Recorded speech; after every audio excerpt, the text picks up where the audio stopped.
बोलिए क्या हाँ चाहते हैं जी। आप? हाँ जी सर। सर मैंने काफी साधनाएं की है लेकिन मुझे कभी कोई सफलता नहीं मिली। मैं चाहता हूँ करण मातंगी या करण चाशनी कोई ऐसी दिव्य साधना करवाएं आप। आपने कौन कौन सी साधना की? मैंने सर पहले पंचामुखी की भी उसकी करी, ब्राही की माता की। पंचांगुली और दूसरा? हाँ, ब्राही माता की करी, एक और करी, लेकिन कोई सिद्धि प्राप्त नहीं हो पाई सर।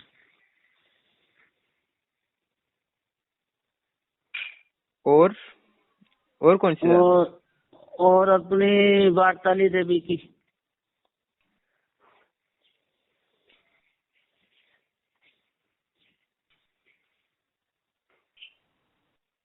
और कौन सी साधना की? और एक बार करण चाशनी की भी करी थी लेकिन वो गुरुजी ने कराई नहीं फिर ढंग से, हो नहीं पाई फिर भी। पर अभी भी आपके सारे अंश है, अभी भी आपके पास पंचांगुली की ऊर्जा है, हाँ ठीक है। जी। और आपके पास अभी भी वो ये वार्ताली देवी की भी ऊर्जा है, कर्ण पिशाचिनी की भी है। जी सर। पंचांगुली की ऊर्जा थोड़ी कम है, वार्ताली की ज्यादा है, उससे ज्यादा आपके पास कर्ण पिशाचिनी की ऊर्जा। जी सर। तो उन्हीं साधना को आप आगे बढ़ाओ। तो सर उसके विधि विधान कैसे? अच्छा, विधि विधान में प्रॉब्लम आ रही क्या? हाँ जी सर, ये जो है जो वार्ताली साधना है उसमें तो सर लास्ट में इतनी आवाजें, इतनी भयंकर भयंकर वो आती हैं जैसे मुझे भस्म कर देंगे।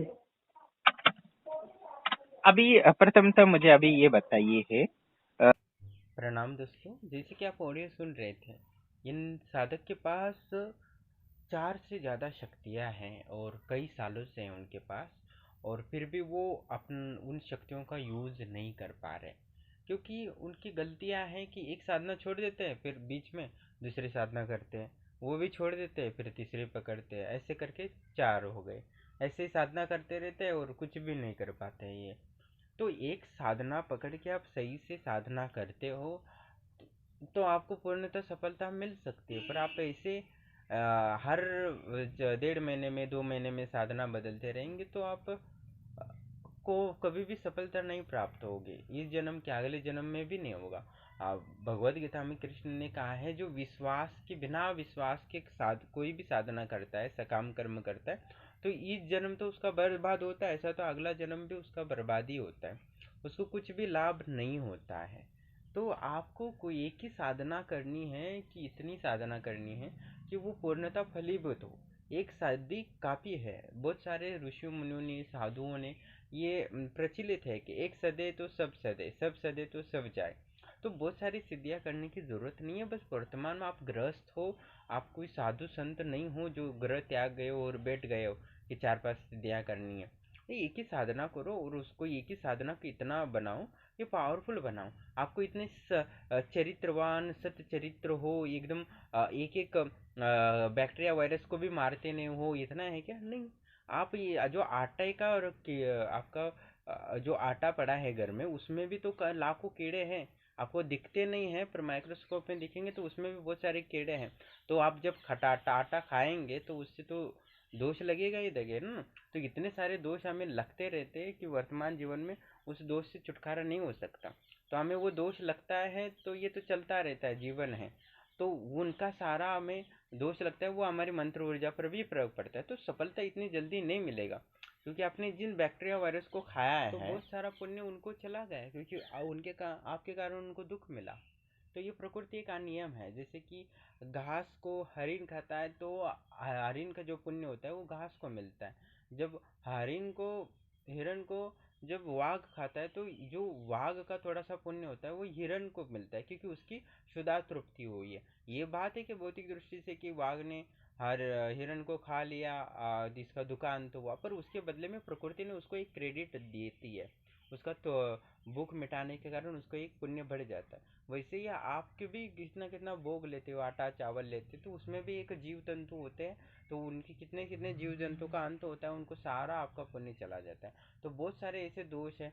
गौतम बुद्ध भी बहुत तेजी एक एक बैक्टीरिया वायरस का भी मारने से पहले, एकदम बैठने से पहले भी ध्यान रखते थे, कोई एक कीड़ा भी ना मरे।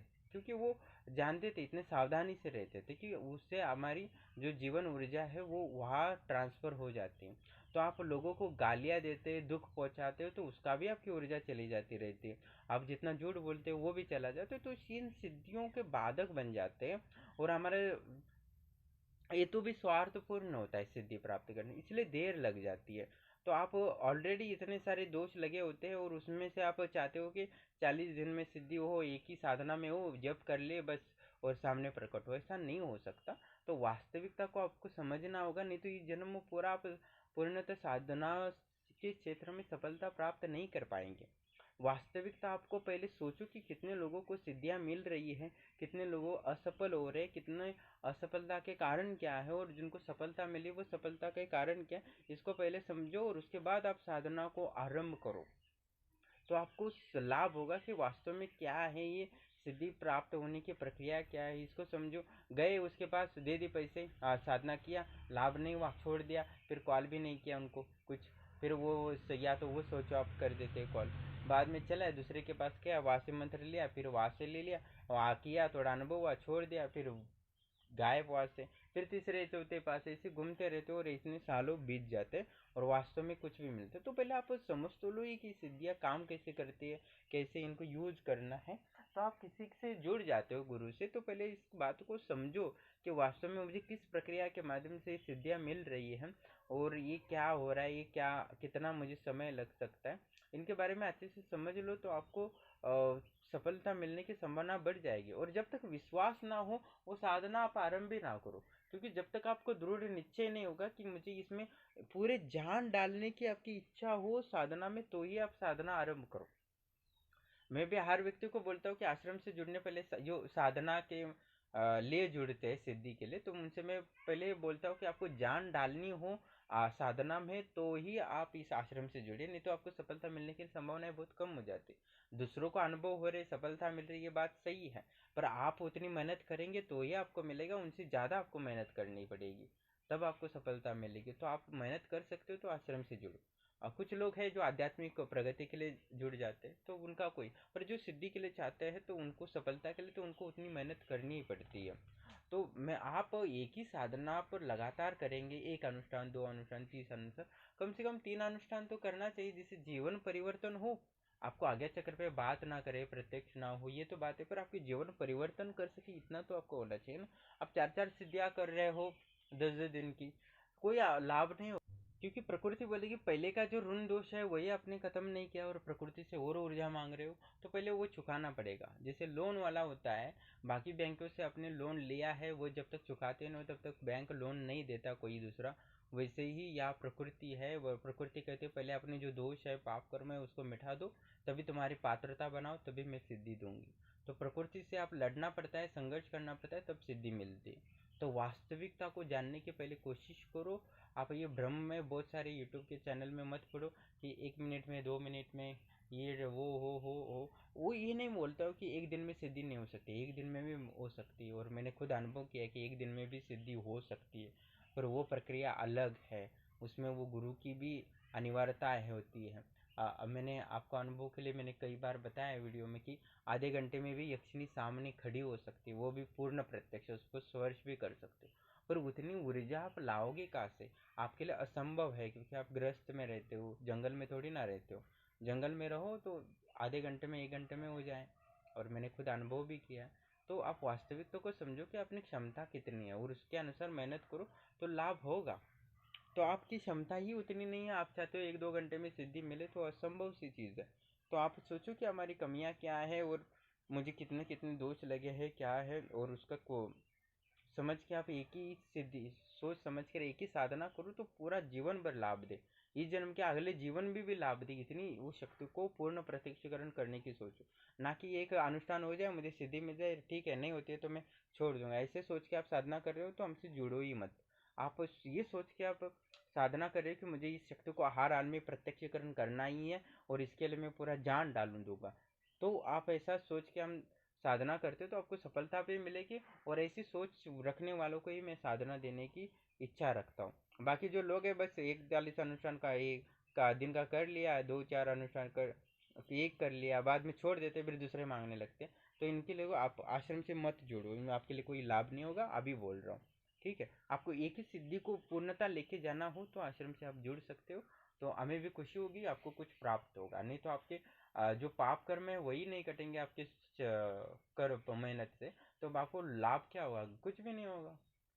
ठीक है, तो आप यहाँ से जाओगे, फिर उसके पैसे दोगे, फिर उससे उसको ऐसे ऐसे दीक्षा लेते रहोगे, बाकी जीवन में थोड़ा बहुत परिवर्तन होगा, पर लाभ जो वास्तव में आप चाहते हो जो लाभ, वो कभी नहीं मिल पाएगा। तो आपको एक साधना को निरंतर करना होगा, तभी आपको पूर्ण लाभ होगा। तो गुरु आपको ऊर्जा देता है तो वो बात अलग है कि उससे जल्दी सफलता मिलती है, ये भी मैं मानता हूँ। और तो कहने का तात्पर्य यही है कि आप एक ही साधना करें तो आपको पूर्णतः लाभ होगा, बहुत सारे साधना के चक्कर में ना पड़े, बस एक साधना जो सबसे आवश्यक हो वही साधना पकड़ के आपको प्राप्त हो। समय तो लगता ही है हर चीज़ के लिए, तो जितना समय लगेगा, ज़्यादा मेहनत करोगे तो कम समय लगेगा, और विशेष अनुष्ठान वगैरह करते हो, प्रक्रिया करते हो तो और कम लगता है समय। ठीक है, तो बहुत सारी चीज़ें होती है वो आप अपने गुरु से जान सकते हो, जो गुप्त बातें भी बताते हैं। जब वो प्रसन्न होंगे तो आपको नीचे की वो सारी चीज़ें बता देते हैं, पर आपका हृदय सरल होगा तो आपको बहुत कुछ बता सकते हैं, आपका हृदय में कपट होगा तो वो कम बता सकते हैं, पर बताते तो है हर मार्ग। ठीक है, कोई अलग कोई चीज़ नहीं होती है प्रकृति, यानी हम सब है। जैसे एक वाघ भी प्रकृति है, और हिरण भी प्रकृति है, हम भी प्रकृति है, और बैक्टीरिया वायरस होते हैं वो भी प्रकृति है। तो आप किसी व्यक्ति को वो दुख पहुंचाते हो तो वो प्रकृति को दुख पहुंचाते हो। आप किसी से व्यक्ति से कुछ छीनते हो व्यक्ति से, तो वो प्रकृति से छीना माना जाएगा। आप कुछ किसी व्यक्ति को देते हो तो वो प्रकृति को तुम आपने दिया माना जाएगा। तो प्रकृति कुछ ऐसा नहीं है कुछ विशेष कि आप मान लो प्रकृति को कुछ विशेष शक्ति, वैसा कुछ भी नहीं है। प्रकृति यही है, हमारी हर साधना में यही हिंदू धर्म में कहा है कि आप अन्न का दान करो, ये विशेष ग्रह नक्षत्र खराब है तो ये दान करो, ये दान करो। हर चीज़ को दान करने का क्यों कहा है? क्योंकि प्रकृति देने को कहा है, तो ये बस सिस्टम बनाया है ईश्वर ने। तो ये हर व्यक्ति को देना एक छोटी चीज़ नहीं है, बहुत बड़ी चीज़ है। आप किसी भिखारी आपको 1 रुपया भी मांगता है तो आप 1 रुपया ही देते हो, 10 रुपये कभी दिया है आपने?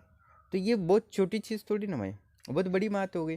समझो किसी ने भिखारी ने 1 रुपया मांगा तो आप 1 रुपया ही देते हो, नहीं तो नहीं देते हो। या तो दो ऑप्शन होते हैं, आप कोई 10 रुपये या 100 रुपये थोड़ी ना देते, कोई नहीं देता। मैंने कभी देखा है बहुत बार। ठीक है, हमने भी कभी भीख मांगा है, एक समय आया था तो उस समय देखा है मैंने। तो वो यही है कि प्रकृति कुछ और विशेष शक्ति नहीं होती, प्रकृति बस हम सब है। प्रकृति हम एक दूसरे को जैसे खिलाते हैं, खिलाएंगे तो सबका पेट भर जाता है, और सब खुद का ही पेट भरने की कोशिश करे दूसरे से छीन के तो किसी का भी पेट भरता नहीं है। तो ये प्रकृति का एक अलग सा सिस्टम बनाया है ईश्वर ने, परमपिता परमात्मा ने। तो इसको समझना होगा जिससे कि हम साधना के क्षेत्र में भी विकास कर सके और भौतिक जीवन को भी समझ सके। और इसमें जो भौतिक और आध्यात्मिक दोनों जो आनंद है, एक आत्मा का आनंद होता है और एक भौतिक सुविधाओं का आनंद होता है, तो वो सारा आनंद ले सकते हो आप। तो ये सब आनंद का अनुभव करना, और प्रकृति जीवन यही है, सिर्फ अनुभव करना ही होता है। हर सुख का दुख का अनुभव करने के लिए ही है, और जिसका अनुभव न करना हो तो उससे मोक्ष कहा जाता है। बस यही फर्क है। और जीवन को अभी प्रकृति को समझना है तो आप और उनसे लाभ लेना है तो आपको दान दक्षिणा वगैरह तो करना पड़ता है, यानी देना पड़ता है। दूसरी चीज़ होती है कि जिसने, क्योंकि आपने किसी से लिया होता है, बहुत सारे लोगों से, अब बहुत सारे बैक्टीरिया वायरस हमारे कारण मर जाते हैं, दही जमाते हैं या कुछ भी करते हैं। बहुत सारी छोटी छोटी चीज़ें हमारे, हम सोच भी नहीं सकते वैसी चीज़ें हैं। जैसे गुड बैक्टीरियाज होते हैं, बैड बैक्टीरियाज होते हैं, तो ये सारा प्रकृति ही है। गुड बैक्टीरियाज भी प्रकृति है और बैड बैक्टीरियाज होते हैं वो भी प्रकृति है। तो इन सारे प्रकृतियों से हम लाभ ले रहे तो उनको उतना देना ही होता है। तो हर प्रकृति का चीज़ ही है, और दूसरी कोई चीज़ नहीं कि प्रकृति अभी का ऋण कैसे चुकाए। तो हर व्यक्ति प्रकृति का हिस्सा है, हम सभी हैं। तो ओके, तो आप समझ गए होंगे प्रकृति का खेल। तो आप इन सिद्धियों को भी अच्छे से समझिए। जैसे हमारे वैज्ञानिक प्रकृति को समझ जाते हैं और नए नए यंत्र निर्माण करते हैं, वैसे भी आप प्रकृति को समझिए तो नए नई सिद्धियाँ भी आप भी प्राप्त कर सकते हो। आप प्रकृति को समझोगे तो नई नई सिद्धियाँ मिल सकती है अध्यात्म में, और वैज्ञानिक समझता है प्रकृति को तो वो नए नए यंत्र निर्माण करता है। बस इतना ही फर्क है। वो अंतर सिद्धियाँ मिलती है, सूक्ष्म सिद्धियाँ होती है, और वो स्थूल रूप में प्राप्त उपलब्धियाँ होती है, और यह सूक्ष्म तल पे होती है। दोनों में यही फर्क है। संसार यहाँ भी खत्म नहीं होती, इंद्र भी लालच करता है, इंद्र भी कपट करता है, इंद्र को भी कभी कभी चींटी बनना पड़ता है और बहुत कुछ होता है संसार में। तो संसार ही संसार है, बाहर भी संसार है, अंदर भी संसार है, सही संसार है। और कोई जंगल में जाके बैठता है तो वहाँ भी उसको संसार की ही याद आती है, उसके मन में भी संसार ही होता है। तो वो बहुत सुजेर, बस हमें उस ज्ञान को और ऊर्जा को समझ लेंगे तो अपनी आध्यात्मिक जीवन और भौतिक जीवन में जो भी उपलब्धियां प्राप्त करनी है वो सरलता से हो जाएगी।